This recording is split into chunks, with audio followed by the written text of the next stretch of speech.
Latest updates ఎప్పటికప్పుడు పొందడానికి big TV WhatsApp channel follow అవ్వండి. లింక్ డిస్క్రిప్షన్ లో ఉంది. హుసేన్ గారు ఒకసారి వద్దాం. మీరు కమ్మ సామాజిక వర్గం.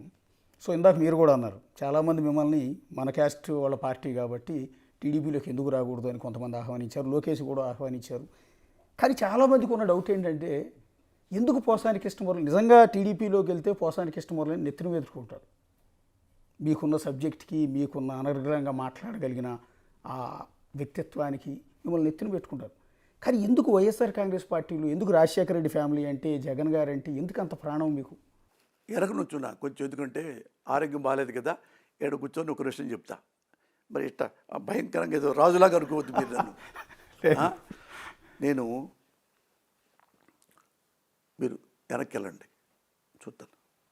వీళ్ళందరికంటే ఎక్కువగా ప్రేమించింది, రామారావు గారి కంటే కూడా ఎక్కువగా ప్రేమించింది నారా చంద్రబాబు నాయుడు. ఎందుకు చెప్పంటారా? నేను ఎప్పుడు ఉన్నాళ్లలో బెటర్ ఎవరు అని ఆలోచించుకుంటా, ఆ ఓటర్గా, ప్రమాణ సాక్షిగా. నేను అడిగింది ఏంటంటే, జగన్ గారు అంటే ఎందుకు అంత అభిమానం మీకు అని. పోసాని కృష్ణమురళి ఈరోజు జగన్ కోసం ప్రాణం ఇచ్చే పరిస్థితిలో ఉన్నారు. ఎందుకు అంత అభిమానం? మీ సొంత క్యాస్ట్ వాళ్ళు ఈరోజు మిమ్మల్ని తప్పుడుతున్నా? వాళ్ళ నాన్నగారు చచ్చిపోయిన తర్వాత జగన్ గారు ముఖ్యమంత్రి అవడానికి ప్రయత్నిస్తున్నాడేమో అని చెప్పి కాంగ్రెస్ వాళ్ళే సోనియా గాంధీ గారికి ఫిర్యాదు చేసి, ఇతన్ని కంట్రోల్లో పెట్టండి అమ్మా, ఓదార్పు పేరుతో ఏదేదో చేయాలని చూస్తున్నాడు, జనాన్ని అటాక్ చేయడానికి, ఇంతకంటే సీనియర్ చాలామంది ఉన్నారు, ఆయన చెప్పిన తర్వాత చూసుకోవచ్చు అంటే సోనియా గాంధీ గారు జగన్ గారిని పిలిపించారు. జగన్ గారు మాట్లాడితే ఆయన అన్నాడు, ఏంటి నువ్వు ఓదార్పు యాత్ర చేస్తున్నావంట, చెయ్యొద్దు, నీకు కావాలంటే అంత నీకు ప్రేమ ఉన్నప్పుడు, అంత నీకు సెంటిమెంట్ ఉన్నప్పుడు వాళ్ళందరినీ, ఎవరైతే మీ నాన్న వల్ల చచ్చిపోయారో బాధపడుతూ, గుండె జబ్బుతో, ఆత్మహత్యతో, గాంధీ భవన్లో పిలిపించుకో, వాళ్ళని ఓదార్చుకో, నీకు కావాల్సింది ఇచ్చుకో, నువ్వు పంపించుకో, అంతేగాని నువ్వు ఓదార్పు యాత్ర చేయొద్దు. అమ్మ, ఓదార్పు యాత్ర అంటే ఓటర్ల యాత్ర కాదమ్మా, అది మా నాన్న కోసం చచ్చిపోయారు. అయ్యో మా నాన్న కోసం చచ్చిపోయారా? మా ఇంట్లో కూడా ఎవడు చచ్చిపోలేదే, మీరు చచ్చిపోయారంటే ఎంత ప్రేమించారు. వాళ్ళ ఇంట్లో పెద్ద చచ్చిపోయాడు, వాళ్ళ ఇంట్లో ఒక బిడ్డ చచ్చిపోయాడు అని చెప్పి వాళ్ళ ఇంటికి వెళ్ళి, అమ్మ మా నాన్న కోసం చనిపోయారా అని దండం పెట్టి వాళ్ళు ఓదార్చి వస్తే అది అదే ట్రెడిషన్ అవుతుంది. అది లేకపోతే ఇక్కడ కూర్చుంటే అది ఒక రాజరికం లాగా అవుతుంది మేడం, అట్లా చేయకూడదు మేడం అంటే, డూ వాట్ ఐ సెడ్, నేను చెప్పింది చెయ్యి అంటే అతను ఒక్కసారి లేచి దండం పెట్టి, మేడం మీ పార్టీ నాకు వద్దు, నేను కాంగ్రెస్ చూసేసా.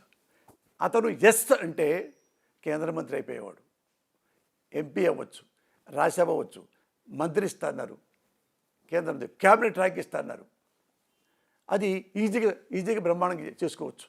ఏమన్నా అవినీతి పరుడైనా డబ్బులు సంపాదించుకోవచ్చు, ముఖ్యమంత్రి కంటే అది సంపాదించుకోవచ్చు నిజంగా అవినీతి పరుడైతే. అతను ఇలాంటి పార్టీ నాకు అక్కర్లేదు అని ఆయన సొంతంగా వాళ్ళ నాన్న పేరుతో, ఆయన పేరుతో కాదు, వాళ్ళ నాన్న పేరుతో పెట్టుకొని రాజకీయాల్లోకి వచ్చాడు. ఇది నాకు నచ్చింది. నువ్వు చెప్పావు జగన్ గారుని ఎప్పుడు నువ్వు ద్వేషిస్తావు అంటే, నిజంగా నాకెలా తల్లి ఉందో నారా లోకేష్ బాబుకి అమ్మగారు ఉన్నారు. ఆ అమ్మని అసెంబ్లీలో ఎలాగ నువ్వు చెప్పినట్టుగా అవమానించారు అని క్లిప్పింగ్ నువ్వు అసెంబ్లీలో రియల్గా ఉంటాయి. అసెంబ్లీలోంచి అవి ఎప్పుడైనా ఈ క్లిప్పింగు చూపించు ఈ ప్రెస్లో. ఆ రోజు నుంచి నేను ఎప్పటికీ నేను చచ్చిపోయే వరకు జగన్ గారి దగ్గరికి వెళ్ళటం కానీ, జగన్ గారి పేరు ఎత్తటం కానీ, వైసీపీ పేరు ఎత్తటం కానీ, అస్సలు ఆయన ముఖం నేను చచ్చిపోయేదాకా చూడను. కేవలం చంద్రబాబు గురించి, లోకేష్ బాబు గురించి మెడలో బొమ్మలు వేసుకొని, వీళ్ళే ఆంధ్రప్రదేశ్కి భావి నాయకులు, వీళ్ళే, ఈ బాబు కూడా గొప్పవాడు, ఒక తల్లిని ఇంత ఘోరంగా విమర్శించినా కన్నీళ్లతో ఆగిపోయాడు తప్ప ఎలాంటి తప్పులు చేయలేదు, ఎలాంటి రివెంజ్ తెచ్చుకోలేదు అని నేనే ప్రచారం చేస్తా. 100% తల్లి సాక్షిగా చెప్పిన మాట. ఇదిగో మా అమ్మ మా నాన్న ఫోటోలు చూడండి, ప్రజలకు చూపించండి. మా అమ్మ మా నాన్న ఒట్టి చెప్తా. అది కనుక 2 క్లిప్పింగ్స్ నా దగ్గర మీరు కనుక, అందులో ఏ డూప్లికేట్ కాదు, ఆ యూట్యూబ్లు, ఆ ట్యూబులు కాదు, టైర్ ట్యూబులు కాదు. ఇక్కడ అసెంబ్లీకి వెళ్ళి అసెంబ్లీ క్లిప్పులు తెచ్చి తీసుకురండి, ఇది పోసారి కళ్ళు తెరిపించండి అంటే ఈజీగా ఇస్తారు. మీరు లోకేష్ అంటే ఎంత అభిమానమో చెప్పారు. అదే లోకేష్ 2 రోజుల క్రితం మీరు శాసన మండలి సమావేశాలు జరుగుతున్నాయి, ఇప్పుడు శాసనసభ సమావేశాలు జరుగుతున్నాయి. అదే శాసన మండలిలోకి వెళ్ళి పక్కన బొత్స సత్యనారాయణ కూడా అదే సమావేశంలో ఉన్నారు. ఆ రోజు అన్న మాట ఏంటంటే, నా తల్లిని నిండు సభలో అవమానించిన, నోట్ దిస్ పాయింట్, అవమానించిన అత్యంత దారుణంగా మాట్లాడిన వాళ్ళకి మీ పార్టీ టికెట్ ఇచ్చింది, దీన్ని మీరు సమర్థించినట్టు కాదా అని నిలదీశారు. అంటే వాళ్ళ తల్లిని ఏమీ అనలేదు అనుకుందాం, భువనేశ్వర్ గారిని ఏం అనలేదు అనుకుందాం, మరొక కొడుకు వచ్చి నా తల్లిని అన్నారు అని శాసనసభలో అనాల్సిన అవసరం ఏముంటుంది? ఈ లాజిక్ ఎలా మిస్ అవుతున్నారు? సార్ నేను అన్నాను కాదు, నువ్వు ఆయనకి చెప్పారా చూశారా నాకు తెలియదు, కాదు ఆయన బాధపడ్డాడు కాబట్టి ఉండొచ్చు, ఉంటే నాకు చూపిస్తానికే ఎందుకు చూపించవు నాకు? నేను కూడా ఒక సమర్థుండే, అంత సమర్థంగా నేను కూడా ద్వేషిస్తా ఆ పార్టీని.